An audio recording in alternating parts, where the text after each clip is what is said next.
நீங்க எந்த நிலைமையில இருந்தாலும், எவ்வளோ முக்கியமான வேலையில இருந்தாலும், உங்க ஒய்ஃப்ட்ட இருந்து, உங்க வீட்ல இருந்து ஏதாச்சும் ஃபோன் வந்துச்சு அப்படி சொன்னா, அந்த ஃபோன தயவு செய்து எடுத்து, என்ன விஷயமா அவங்க கால் பண்ணாங்க?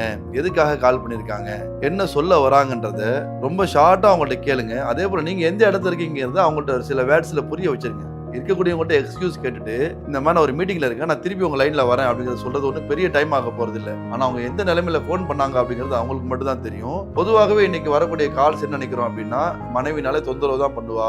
அவ இப்படிதான் ஃபோன் பண்ணி நம்ம டிஸ்டர்ப் பண்ணுவா அப்படிங்கிற மாரி சிந்தனை நெறைய ஹஸ்பண்ட்ட இருக்கு. இதே போல குழந்தைகள்ட்ட ஈவன் இதே மாரி நம்ம நடந்து கொள்றோம். அந்த மாரி இல்லாம நான் ரீசென்ட்டா ஒரு இடத்துல உட்கார்ந்திருந்தேன். முக்கியமான மீட்டிங். அவங்க குழந்தை ஃபோன் பண்ணியிருந்தாங்க. அவர் ஃபோன் எடுத்து குழந்தைகிட்ட எப்படி ஃப்ரீயா ரொம்ப சாதாரணமா தான் பேசுவாரு. அப்படி டீட்டெயிலா பேசுறாரு. முன்னாடி இருக்கவங்கள்ட்ட எக்ஸ்கியூஸ் கேட்டுக்கிட்டாரு. ரொம்ப அழகா ஃபோன் எடுத்து என்ன எதுக்காக ஃபோன் பண்ணீங்க? என்ன விஷயம் சொல்லி ரொம்ப டீட்டெயிலா கேட்டு அப்புறமா என்னப்பா நான் ஒரு முக்கியமான மீட்டிங்ல இருக்கேன்.